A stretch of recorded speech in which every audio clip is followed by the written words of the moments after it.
सभी को नमस्कार। सब्सक्राइब कीजिए हमारे चैनल को और बेल आइकन को हिट कीजिए ताकि लेटेस्ट वीडियो पहुंचे सबसे पहले आपके पास। गुड मॉर्निंग, सभी को नमस्कार। प्यारे विद्यार्थियों, आप सभी का ऑनलाइन क्लासेस में हार्दिक स्वागत। पिछली क्लास के अंदर जिन दो टॉपिकों के ऊपर हमने चर्चा की थी वो टॉपिक हमारे घन और घनाभ से संबंधित जितने भी फॉर्मूले हमने पढ़े थे, जितनी भी इनसे संबंधित जो जानकारी थी वो हमने पिछली क्लास के अंदर कंप्लीट की थी।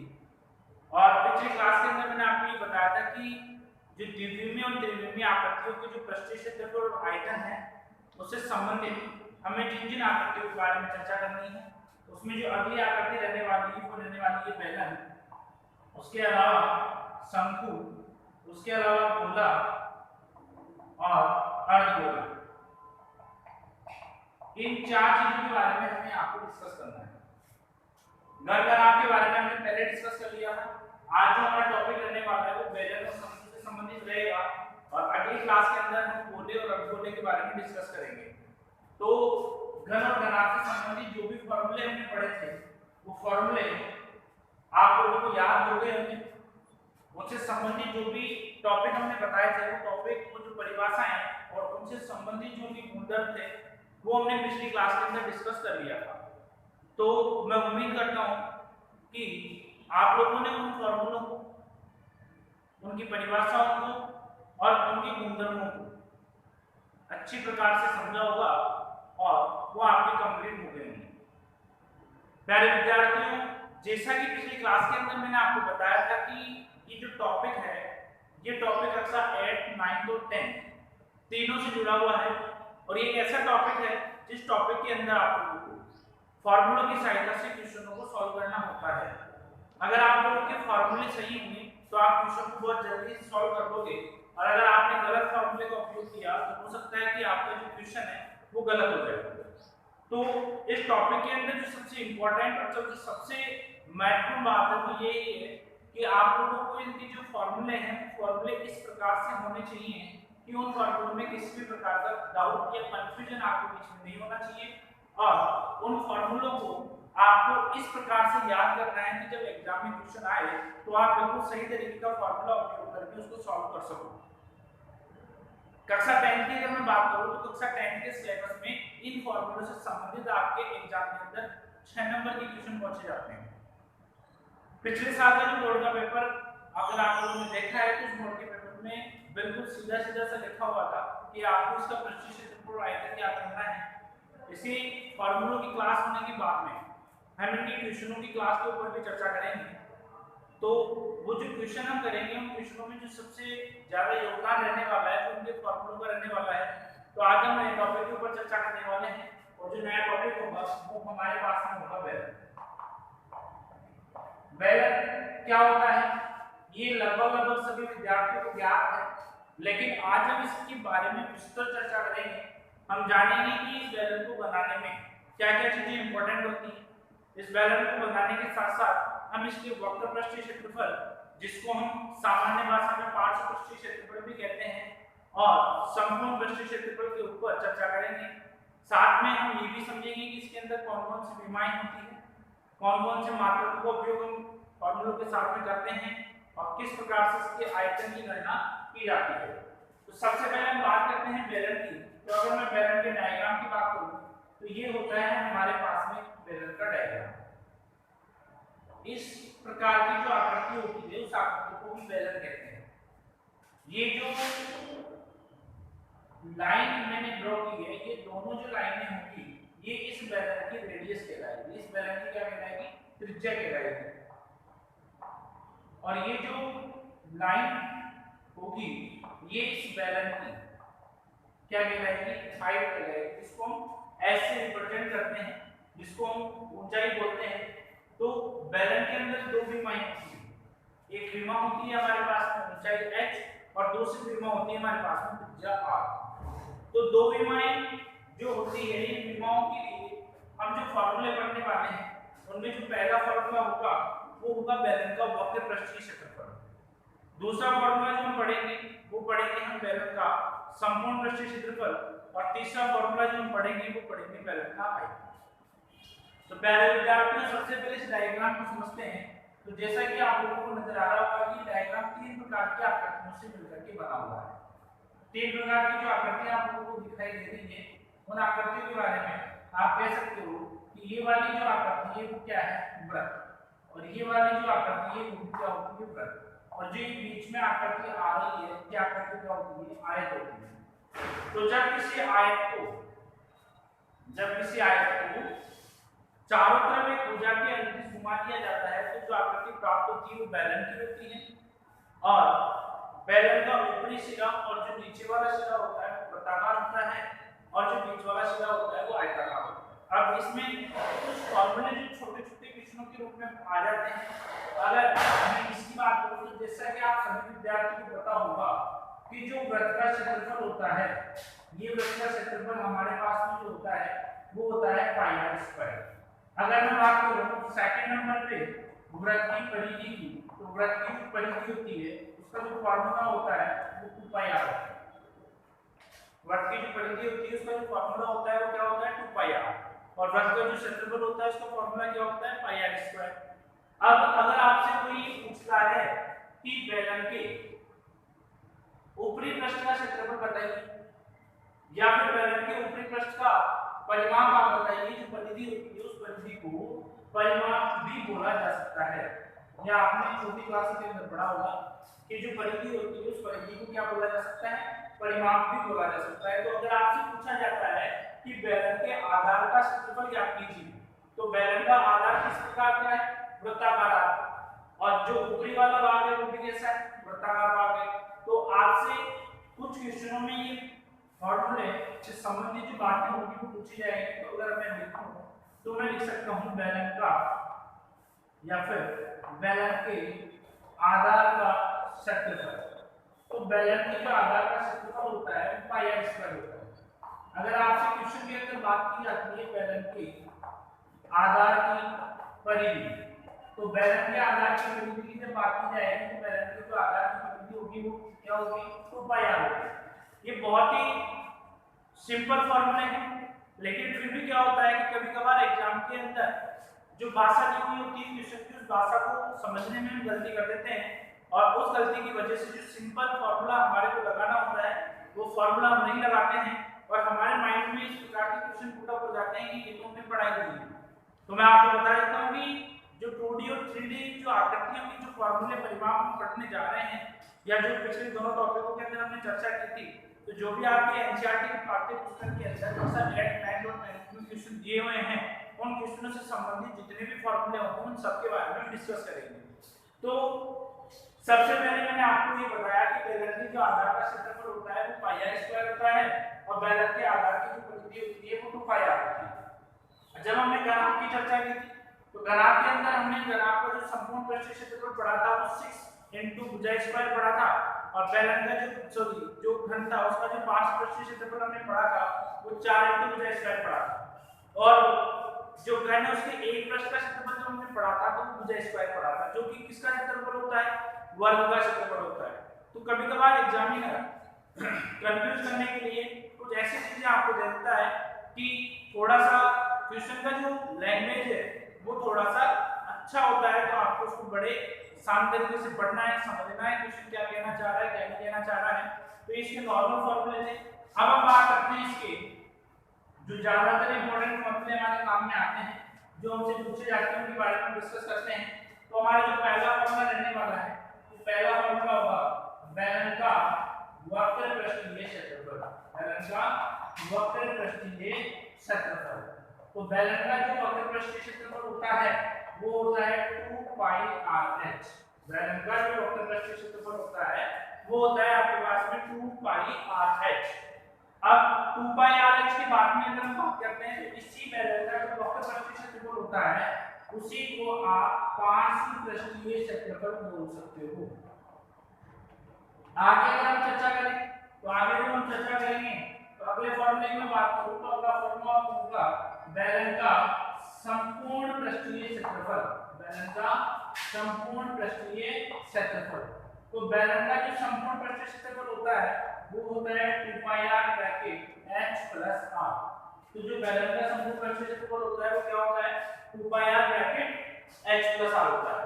अब बहुत सारे विद्यार्थियों के माइंड में क्वेश्चन चल रहा होगा कि सर वक्र पृष्ठीय क्षेत्रफल और संपूर्ण पृष्ठीय क्षेत्रफल के अंदर क्या डिफरेंस होता है। अगर क्वेश्चन आता है तो उस क्वेश्चन में हम किस प्रकार से डिसाइड कर पाएंगे कि हमें वक्र पृष्ठीय क्षेत्रफल यूज में लेना है या फिर संपूर्ण पृष्ठीय क्षेत्रफल हमें यूज में लेना है। तो देखो ये हमारे पास में बेलन, इधर में एक छोटा सा बेलन और बना देता हूं। ये बेलन बनाया है छोटा सा बेलन। तो वक्र पृष्ठीय क्षेत्रफल और पार्श्व पृष्ठीय क्षेत्रफल में अंतर क्या होता है कि जब वक्र पृष्ठीय क्षेत्रफल की हम बात करते हैं तो वक्र पृष्ठीय क्षेत्रफल के अंदर हम बेलन का ये वाला जो भाग होता है इस वाले भाग को लेते हैं। जो लाइनें मैंने खींची है, जो लाइन वाला पार्ट आपको दिखाई दे रहा है, इस लाइन वाले पार्ट से संबंधित जो भी एरिया आएगा उस एरिया को हम बोलेंगे बेलन का वक्र पृष्ठीय क्षेत्रफल। अब बेलन के वक्र पृष्ठीय क्षेत्रफल का भी हमने फॉर्मूला पढ़ा था, वो क्या पढ़ा था 2 पाई r ये पढ़ा था हमने बेलन का वक्र पृष्ठीय क्षेत्रफल। फिर मैंने आपसे कहा था ये जो बेलन का ऊपरी वाला भाग होता है वो वृत्त होता है, उसका जो क्षेत्रफल होता है वो क्या होता है पाई r स्क्वायर होता है। और बेलन का जो नीचे वाला भाग होता है वो भी वृत्त होता है, उसका क्षेत्रफल कितना होता है पाई r स्क्वायर। तो वक्र पृष्ठीय क्षेत्रफल के अंदर जब हम बात करते हैं तो ये वाला पार्ट आता है, उसके अंदर ऊपरी वाले भाग को और नीचे वाले भाग को शामिल नहीं किया जाता है। लेकिन हम बात करते हैं संपूर्ण पृष्ठीय क्षेत्रफल की। तो संपूर्ण पृष्ठीय क्षेत्रफल की अगर मैं बात करूं तो संपूर्ण पृष्ठीय क्षेत्रफल में ऊपर वाला भाग और नीचे वाला भाग भी शामिल किया जाएगा। जैसे आपसे कहा जाता है कि ये आपके पास में एक बॉक्स है, ये आपके पास में क्या एक बॉक्स है, इस बॉक्स का आपको पार्श्व पृष्ठीय क्षेत्रफल ज्ञात करना है। तो पार्श्व पृष्ठीय क्षेत्रफल जब आपको ज्ञात करना है तो आप इसके ऊपर वाले भाग का और इसके नीचे वाले भाग का जो पृष्ठीय क्षेत्रफल होगा वो आप पार्श्व पृष्ठीय क्षेत्रफल में काउंट नहीं करोगे। इसकी जो ये चारों दीवारें आप लोगों को दिखाई दे रही है, इन चारों दीवारों का जो क्षेत्रफल आएगा वो इसका पार्श्व पृष्ठीय क्षेत्रफल कहलाएगा। जैसे हम बात करते हैं कमरे की, सबसे अच्छा जो उदाहरण है पार्श्व पृष्ठीय क्षेत्रफल का और संपूर्ण पृष्ठीय क्षेत्रफल का वो एक कमरे के माध्यम से समझ में आ सकता है। हम बात करें एक कमरे के क्षेत्रफल की, तो आप लोगों ने जब पढ़ा था घनाभ, तो आप लोगों ने ये पढ़ा था कि कमरा जो होता है वो घनाभ या घन की आकृति का होता है। अगर हमें कमरे की चारों दीवारों का क्षेत्रफल निकालना हो तो हमारे को चारों ही दीवारों का क्षेत्रफल लेना होगा और उसका जो फार्मूला हमने पढ़ा था वो फार्मूला पढ़ा था 2 ब्रैकेट h प्लस b गुणा h। ये हमने पढ़ा था कमरे की चारों दीवारों का क्षेत्रफल। लेकिन जब हमने घनाभ के पृष्ठीय क्षेत्रफल की बात की थी तो उस घनाभ का जो संपूर्ण पृष्ठीय क्षेत्रफल हमने लिखा था वो संपूर्ण पृष्ठीय क्षेत्रफल आया था 2 bracket lb plus bh plus hn। ये आया था। अब इसमें अंतर क्या है, अगर आप इसको सॉल्व करते हो फार्मूले को तो 2 को और h को इससे मल्टीप्लाई करोगे तो क्या आ जाएगा 2lh प्लस 2bh। क्लियर है यहाँ तक? इसको जब आप सॉल्व करोगे तो 2lb 2bh और 2h ये होगा आपके पास में। अब इस फार्मूले में और इस फार्मूले में क्या डिफरेंस चल रहा है, क्या अंतर चल रहा है, तो जैसा कि आप देख पा रहे हो 2bh, ये 2bh यहाँ पे होगा, ये 2bh यहाँ पे होगा, तो ये तो सेम हो गया आपके पास में। फिर मैं बात करूं 2hl या 2lh, ये भी दोनों सेम होगा। तो जो पार्श्व पृष्ठीय क्षेत्रफल हमने पढ़ा था उस पृष्ठीय क्षेत्रफल में 2lh 2bh आ रहा था। जब संपूर्ण पृष्ठीय क्षेत्रफल हम पढ़ रहे हैं तो उसमें ये दोनों मान तो चल रहे हैं, लेकिन ये वाला मान आपके पास में अलग से आ रहा है 2lb का मान। अगर आप इसके पार्टीशन करते हो, इसको अलग-अलग प्रकार से लिखते हो तो आप lb और lb लिख सकते हो। ये जो lb होगा ये होगा लंबाई गुणा चौड़ाई। ये लंबाई गुणा जो चौड़ाई होगी ये आपके कमरे के आधार का क्षेत्रफल हो जाएगा। किसका क्षेत्रफल हो जाएगा? आधार का। और जो lb होगा ये कमरे की छत का क्षेत्रफल हो जाएगा। किसका क्षेत्रफल हो जाएगा? छत का क्षेत्रफल हो जाएगा। तो लंबाई गुणा चौड़ाई कमरे के आधार का क्षेत्रफल, लंबाई गुणा चौड़ाई कमरे के छत का क्षेत्रफल। इसको आप सामान्य भाषा में आयत का क्षेत्रफल भी कहते हो। और अगर आपने किसी कमरे की छत और फर्श को अगर देखा होगा तो वो जो छत और जो फर्श होगी वो आयत की शेप की ही होगी। तो अब आप लोगों को ये समझ में आ रहा होगा कि पार्श्व पृष्ठीय क्षेत्रफल और जो संपूर्ण पृष्ठीय क्षेत्रफल है उस पृष्ठीय क्षेत्रफल के अंदर जो डिफरेंस होता है, जो अंतर होता है वो लंबाई इनटू चौड़ाई, यानी कि आधार के क्षेत्रफल का और छत के क्षेत्रफल का अंतर होता है। तो हम बात कर रहे थे बेलन की, ये बेलन का वक्र प्रस्थ क्षेत्रफल हो गया 2 पाई r h, ये हो गया बेलन के ऊपरी वाले भाग का क्षेत्रफल और ये हो गया बेलन के निचले वाले भाग का क्षेत्रफल। अगर मैं इन तीनों भागों को जोड़ देता हूं तो इन तीनों भागों को जोड़ने पे जो भी मान आना चाहिए वो मेरे पास में बेलन के संपूर्ण पृष्ठ क्षेत्रफल के बराबर आना चाहिए, और जो बेलन का संपूर्ण पृष्ठ क्षेत्रफल है वो हमने 2 pi r bracket h plus r माना है। अब इसको हम सिद्ध करेंगे किस प्रकार से आना चाहिए किस प्रकार से नहीं आना चाहिए। वैसे तो आपके एग्जाम में डायरेक्टली क्वेश्चन पूछा जाएगा कि आपको बेलन का संपूर्ण पृष्ठ क्षेत्रफल ज्ञात करना है, लेकिन फिर भी आप लोगों को जो बेसिक नॉलेज है उस नॉलेज से अवगत कराने के लिए आज हम इस फॉर्मूले का सत्यापन करेंगे। जिस प्रकार से आप लोगों ने देखा था कि गणना की ये कंडीशन होती है, बिल्कुल उसी प्रकार से गण की कंडीशन होती है। गण की कंडीशन भी बिल्कुल एग्जिस्ट होती है, आप प्रैक्टिस करना। अब हम बात करते हैं इस फॉर्मूले को सॉल्व करने का। तो इस फॉर्मूले को जब हम सॉल्व करेंगे तो आपको ध्यान रखना है हमारे पास में तीन चीजें हैं, pi r square 2 pi r h plus pi r square. इन तीनों से हमारे को जो फॉर्मूला लेकर के आना है वो बेलन के संपूर्ण पृष्ठ क्षेत्रफल का लेकर के आना है।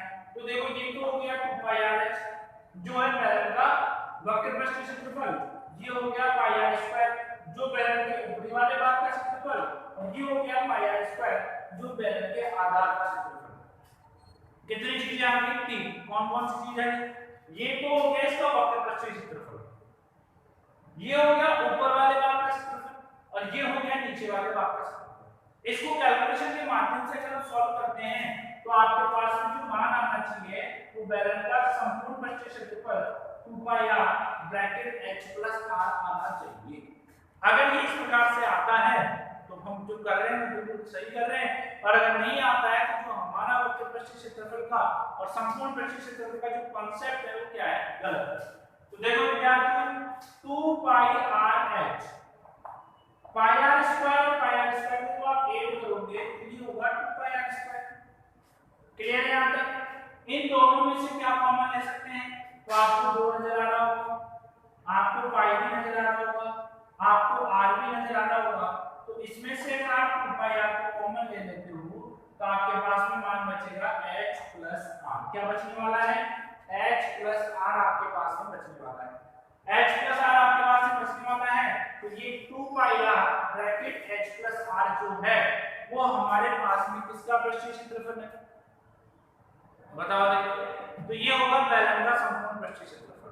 तो यहाँ पे हमने जो चीज सीखी है उसके अंदर हमने ये पढ़ा है कि जो बेलन का संपूर्ण पृष्ठ क्षेत्रफल होता है वो बेलन का संपूर्ण पृष्ठ क्षेत्रफल होता है आपके पास में 2 pi r bracket h plus r। Clear है यहाँ पे? तो हमने अभी दो फॉर्मूलों के बारे में डिस्कस किया है। पहला जो फॉर्मूला था वो बेलन का वक्र पृष्ठ क्षेत्रफल था, दूसरा जो हमारा फॉर्मूला है वो बेलन का संपूर्ण पृष्ठ क्षेत्रफल है। तीसरे फॉर्मूले के ऊपर अगर हम बात करते हैं तो हम बात करते हैं बेलन का आयतन। बेलन का आयतन क्या होता है? तो बेलन का आयतन होता है पाई r स्क्वायर h। ये किसका आयतन होता है? बेलन का आयतन होता है। अब इस बेलन के माध्यम से आप लोगों को आयत से संबंधित जो जानकारियां होती है वो जानकारियां भी आप लोगों को मिलने वाली है। किसी दिन क्लास लेनी है उस क्लास के अंदर वर्ग आयत वृत्त इनसे संबंधित त्रिभुज वगैरह से संबंधित जितने भी इंपॉर्टेंट फॉर्मूले हैं वो भी हम एक दिन डिस्कस करेंगे। तो अब हम बात करते हैं इनके मात्रक की। तो देखो जब भी किसी के अंदर क्षेत्रफल की गणना करेंगे, किसकी गणना करेंगे? क्षेत्रफल। तो इसका जो मात्रक आने वाला है वो वर्ग इकाई आने वाला है। क्या आने वाला है? वर्ग इकाई। और वर्ग इकाई क्या होता है? जैसे आ गया मीटर स्क्वायर, जैसे आ गया सेंटीमीटर स्क्वायर, जैसे आ गया किलोमीटर स्क्वायर। तो जब भी हम क्षेत्रफल की बात करेंगे तो हमारे को जो मात्रक काम में लेना है वो स्क्वायर के अंदर काम में लेना है। अगर हम बात करते हैं आयतन की तो आयतन में जब हमारे को मात्रक काम में लेना है तो वो मात्रक हमारे को लेना है घन इकाई के अंदर। इसके अंदर काम में लेना है घन इकाई के अंदर काम में लेना है, और वो जो होने वाला है वो होने वाला है मीटर क्यूब, सेंटीमीटर क्यूब। इस प्रकार से हमारे को आयतन के अंदर मात्रक काम में लेने हैं। और अगर किसी के परिमाप की या परिधि की मैं बात करूं तो परिमाप के अंदर जो भी हमें मात्रक काम में लेना है केवल मीटर, सेंटीमीटर, किलोमीटर, बस यही मात्रक हमारे को काम में लेने हैं। तो आप लोगों को तीन कॉन्सेप्ट यहाँ से कंप्लीट करने हैं। पहला जो कॉन्सेप्ट होगा वो क्या होगा कि जब हम किसी भी आकृति का परिमाप निकालेंगे जब भी किसी आकृति की परिधि हम निकालेंगे तो उसमें जो मात्रक आने वाला है वो मीटर, किलोमीटर या सेंटीमीटर से होगा। कहने का मतलब उसकी कोई भी पावर नहीं होगी, उसकी घात कितनी होनी चाहिए, 1 होनी चाहिए। सेकंड नंबर पे अगर मैं क्षेत्रफल की बात करूं तो जब आप किसी भी आकृति का क्षेत्रफल निकालोगे तो उस आकृति के क्षेत्रफल में आप लोगों को मीटर स्क्वायर, सेंटीमीटर स्क्वायर या फिर किलोमीटर स्क्वायर के अकॉर्डिंग आपको मात्रक काम मिलेंगे।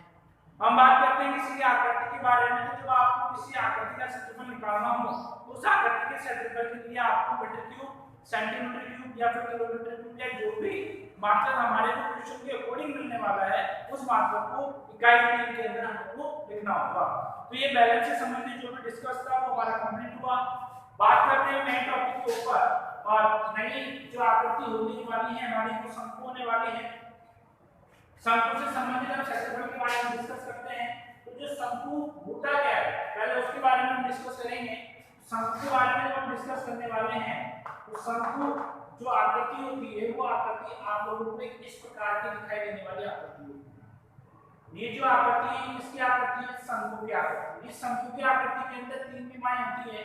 पहली जो विमा होती है वो पहली विमा होती है इसकी रेडियस यानी इसकी त्रिज्या। सेकंड नंबर की जो विमा होती है वो होती है इसकी ऊंचाई जिसको हम s से रिप्रेजेंट करते हैं।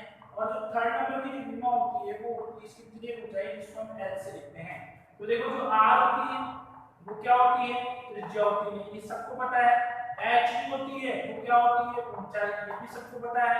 और जो l होती है ये जो होती है ये होती है त्रिज्या ऊंचाई, ये भी सभी विद्यार्थियों को ज्ञात है।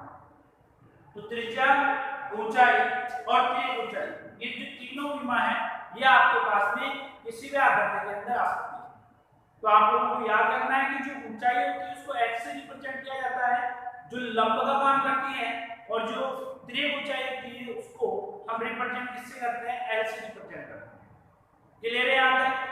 अब इससे संबंधित जो फॉर्मूले हैं वो फॉर्मूले हमारे सबसे पहले शंकु का वक्रपृष्ठ क्षेत्रफल होने वाला है, फिर शंकु का पार्श्व जो संपूर्ण पृष्ठ क्षेत्रफल होने वाला है, और फिर होने वाला है शंकु का आयतन और शंकु की त्रिज्या ऊंचाई, शंकु की ऊंचाई और शंकु की त्रिज्या। इसके जो फार्मूले होने वाले हैं वो थोड़े ज्यादा फार्मूले होने वाले हैं। तो इन फार्मूलों के बारे में हम डिस्कस करेंगे कि नई क्लास, क्योंकि पूरा जो वीडियो होगा वो शंकु से संबंधित ही हमारा होने वाला है। आज की क्लास के अंदर सिर्फ हम इतना समझ लेते हैं कि शंकु के अंदर चीजें क्या क्या होती है। देखो आप लोगों को दिख रहा होगा कि शंकु के अंदर जो भाग आ रहा है ये वाला भाग, कौन सा वाला भाग आ रहा है, ये वाला भाग आ रहा है। इसको हम लिखेंगे h से, इसको हम लिखेंगे r से और इसको हम लिखेंगे किससे, l से। h, r और l। तो बहुत सारे विद्यार्थियों के माइंड में ये आ रहा होगा कि ये आप लोगों को एक पहचानी हुई आकृति का चित्र दिख रहा होगा। तो इस आकृति से संबंधित जो भी चर्चा होगी वो हम अगली क्लास के अंदर डिस्कस करेंगे। आप लोगों को इस आकृति को ढूंढना है, जो आपने पहले की क्लासों में पढ़ा है उससे इस आकृति को आपको ढूंढना है और आपको ये पता लगाना है कि आकृति किसकी है। और जिस स्टूडेंट को ये पता लग जाए कि आकृति उसकी है तो उससे संबंधित जो भी प्रॉपर्टी, जो भी गुणधर्म हमने पढ़े हैं वो गुणधर्म आपको पढ़ के आना है। इसके आगे की जो चर्चा होगी वो हम नेक्स्ट क्लास के अंदर करेंगे। अगर ये सारी चीजें आप लोगों को पहले से पढ़ाई गई है या पहले से आपके पास में नोट डाउन है तो ये आपको नोट डाउन नहीं करनी है, और अगर आपके पास में नहीं है तो जो चीजें आपको पढ़ाई गई है वो आपको आपकी फैक्ट कॉपी के अंदर नोट डाउन करनी है। आगे की क्लास में फिर मिलेंगे, तब तक के लिए जय हिंद, जय भारत।